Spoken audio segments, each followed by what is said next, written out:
Assalamualaikum warahmatullahi wabarakatuh. Perkenalkan, nama saya Lita Izzatunisa dengan nomor NIM 130461959 akan mempresentasikan mengenai analisis artikel nasional dan internasional yang diampu oleh Bapak Dr. Rizal Hendy Ristanto MPD. Nah, yang pertama, analisis artikel yang saya ambil untuk yang nasional itu berjudul Pengembangan Penuntun Praktikum Biologi Umum berbasis inquiry terbimbing mahasiswa biologi STKIP Payakumbuh dengan penulisnya Sri Nengsi yang diterbitkan pada tahun 2016 di jurnal Ipteks Terapan yang terindeks Sinta 3. Sedangkan untuk yang internasional saya mengambil artikel yang berjudul Biodiversity Knowledge and Conceptions in Latin American Toward an Integrative New Perspective for Education Research and Practice. Nah, di sini penulisnya Gonzala, Rocchio, dan Maria, yang mana diterbitkan pada tahun 2022 di jurnal International Journal of Education in Mathematics, Science, and Technology yang terindeks Scopus Quartile 2. Adapun tujuan analisis artikel ini, yang pertama kita dapat memberikan inspirasi ya. Kita bisa mendapatkan inspirasi ide gagasan topik untuk skripsi atau tugas akhir terkhusus mahasiswa. Kemudian yang kedua adalah kita dapat mengetahui kelayakan pengembangan penuntun praktikum yang berbasis inquiry. Dan yang ketiga, kita juga dapat mengetahui bagaimana pelaksanaan pembelajaran yang baik. Yang pertama kita akan membahas analisis dari artikel nasional yang berjudul Pengembangan Penuntun Praktikum Biologi Umum berbasis inquiry terbimbing mahasiswa biologi STKIP Payakumbuh. Oke, untuk pendahuluannya, yang pertama, mutu pendidikan Indonesia. Nah, pendidikan adalah proses memproduksi sistem nilai dan budaya ke arah yang lebih baik, antara lainnya dalam pembentukan kepribadian, kemudian keterampilan, dan juga perkembangan intelektual.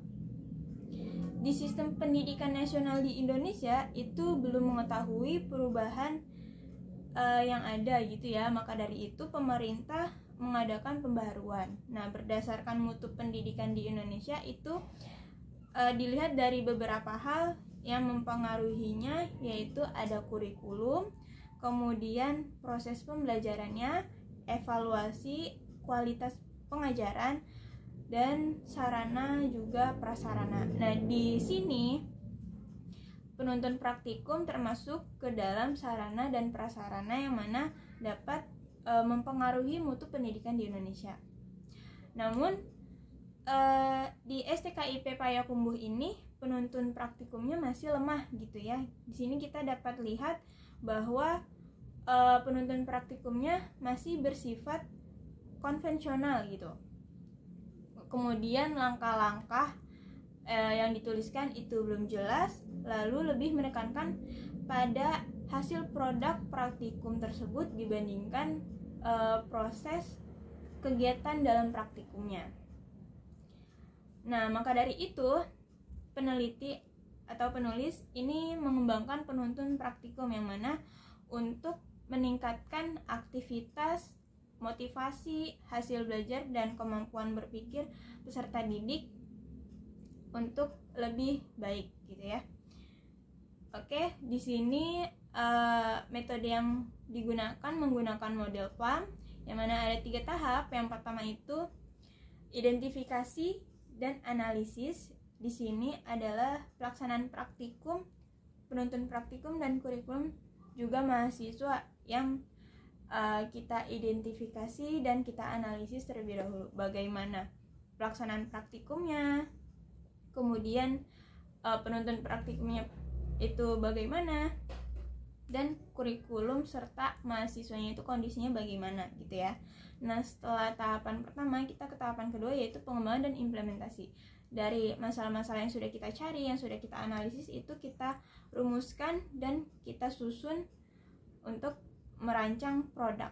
Nah, setelah itu produknya kita nilai gitu ya. Di sini tahapan ketiga yaitu penilaian. Di penilaian ada uji validitas, uji praktikalitas. Uji praktikalitas ini dilakukan oleh dosen dan juga mahasiswa. Dan yang terakhir, uji efektivitas. Selanjutnya adalah hasil dan pembahasan. Nah, yang pertama adalah uji validitas, yang mana hasilnya sudah valid di dalam penelitian ini. Nah, di sini ada 4 kriteria yang dinilai. Yang pertama itu didaktik dengan jumlah rata-ratanya yaitu 13, kemudian kedua konstruksi di sini menghasilkan 13, dan yang ketiga teknis menghasilkan 15, dan yang terakhir adalah bahasa yang menghasilkan 16, di mana kriteria penilaian bahasa ini paling tertinggi itu. Artinya penuntun praktikum yang dikembangkan memiliki menggunakan bahasa yang sesuai dengan EYD serta yang dapat dipahami dan yang mudah dibaca dan dipahami oleh mahasiswa gitu ya. Dengan total rata-ratanya menjadi 14 dari keempat aspek tersebut yang terkategori valid. Oke, selanjutnya adalah uji praktikalitas dari dosen gitu. Di sini menghasilkan sangat praktis, yang mana ada 4 indikator yang dinilai ya. Yang pertama itu kemudahan penggunaan penuntun praktikum. Di sini terkategori praktis dengan skor rata-ratanya adalah 3,3. Lalu yang kedua adalah waktu yang diperlukan dalam pelaksanaan, yaitu menghasilkan 3,5 dengan kategori sangat praktis. Yang ketiga adalah kemudahan menginterpretasikan. Ini adalah indikator yang paling tinggi nilainya, yaitu 4 dengan kategori sangat praktis. Dan yang terakhir adalah memiliki ekuivalen dengan skor nilainya 3,5 yang terkategori sangat praktis, maka menghasilkan rata-rata 3,6 yang terkategori sangat praktis.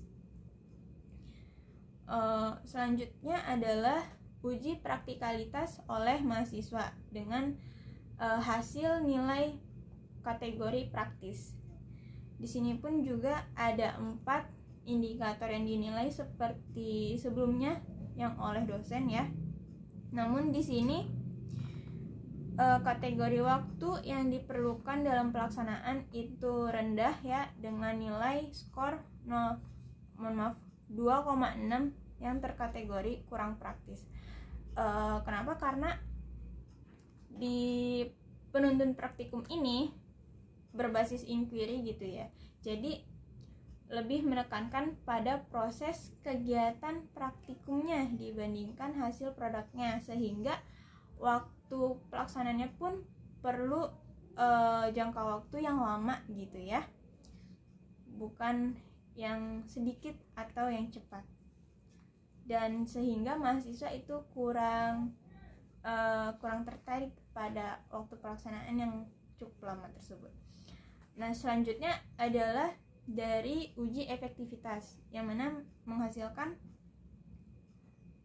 kategori meningkat gitu ya, dari 3 yang diukur.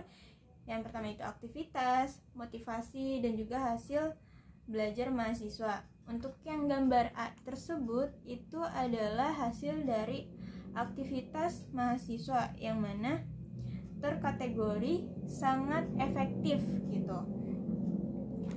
Kemudian yang gambar B itu adalah gambar dari hasil motivasi mahasiswa yang menghasilkan rata-rata 8,5 yang terkategori sangat tinggi ya. Kemudian yang gambar C itu adalah hasil belajar mahasiswa, yang di sini materi yang dipraktikkan ada struktur sel, transport pada membran, kemudian fotosintesis, jaringan tumbuhan dan jaringan hewan. Nah, di sini menghasilkan rata-rata tes prakteknya itu 70 dan untuk tes teorinya itu 85.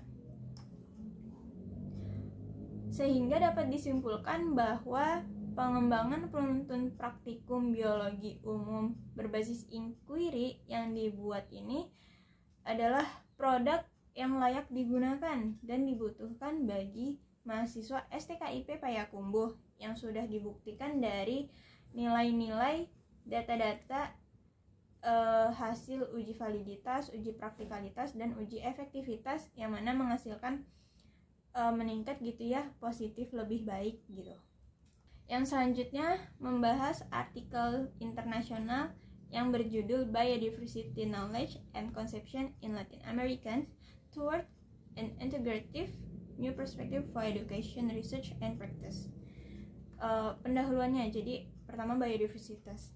Biodiversitas itu memiliki peranan yang sangat penting untuk kehidupan manusia gitu ya. Yang mana biodiversitas ini kan keanekaragaman hayati yang ada di dunia, yang ada di bumi ini, yang sesuatu komponen-komponen yang sering kita gunakan, kita manfaatkan gitu ya.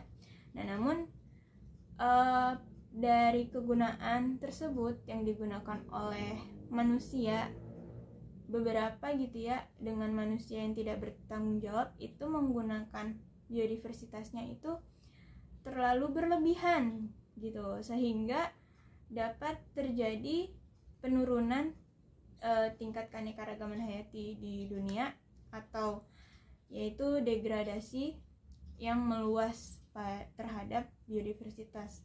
Nah, dari kasus tersebut, maka peneliti ini tertantang untuk permasalahan ini gitu ya.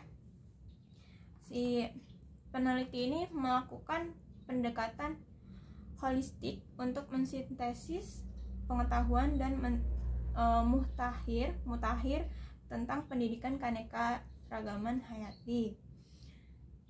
Untuk metode penelitiannya, yang pertama itu dilakukan dengan pendekatan hermeneutik interpretatif melalui tinjauan dokumenter dan artikel ilmiah selama dari tahun 2004 hingga 2020 dengan sebanyak 200 lebih artikel. Kemudian melakukan review artikel ilmiah dari database Dialnet, Google Cendekia, Scopus, dan lain-lainnya, serta di situs web jurnal yang diakui secara regional di bidang pendidikan sains.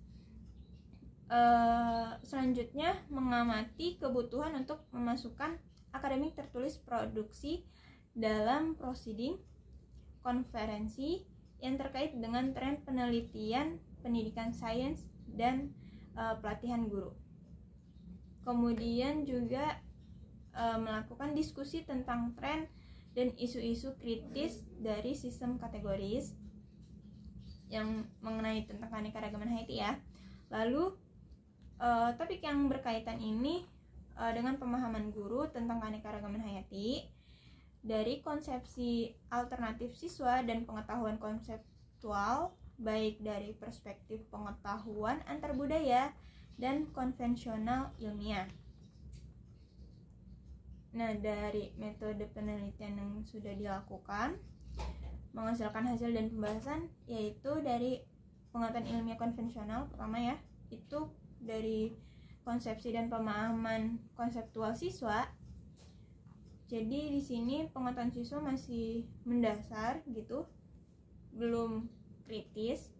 Lalu siswa ini sangat fokus pada kekayaan spesies, keterkaitan antara pengurai dan bagaimana siswa memandang siklus nilai nutrisi antara proses lingkungan dan ekosistem itu umumnya dan ekosistem umum lainnya itu masih belum banyak diketahui oleh siswa. Nah, untuk konsepsi guru dan pemahaman konseptual tentang keanekaragaman hayati, ada kesenjangan pengetahuan tentang studi banding pada guru presersif, pengetahuan dan konsepsi keanekaragaman hayati dari berbagai negara Amerika Latin. Nah, untuk dari antar budaya,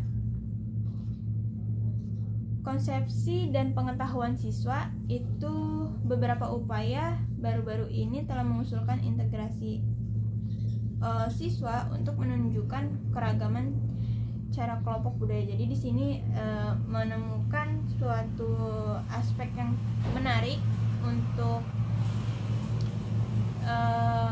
mengatasi kasus ini ya, dengan cara kelompok budaya mengacu pada keanekaragaman hayati dan kriteria klasifikasi yang digunakan menurut sistem pengetahuan lokal gitu.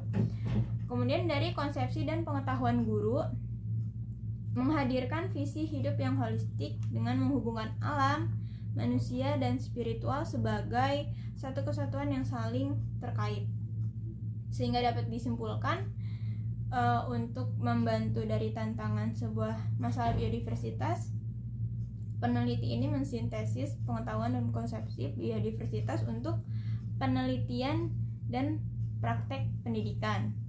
Selanjutnya, teman ini telah mengungkapkan sejumlah besar penelitian di negara-negara Amerika Latin yang telah menyelidiki topik pengetahuan guru, siswa, dan konsepsi mereka tentang keanekaragaman hayati yang baik dari pengetahuan ilmiah konvensional maupun antar budaya. Dan yang terakhir adalah konsepsi keanekaragaman hayati guru milik masyarakat adat menghadirkan visi misi yang holistik dengan menghubungkan alam, manusia, dan spiritual sebagai satu kesatuan yang saling terkait. Oke, sekian dari saya. Kurang lebihnya mohon maaf. Wassalamualaikum warahmatullahi wabarakatuh. Terima kasih.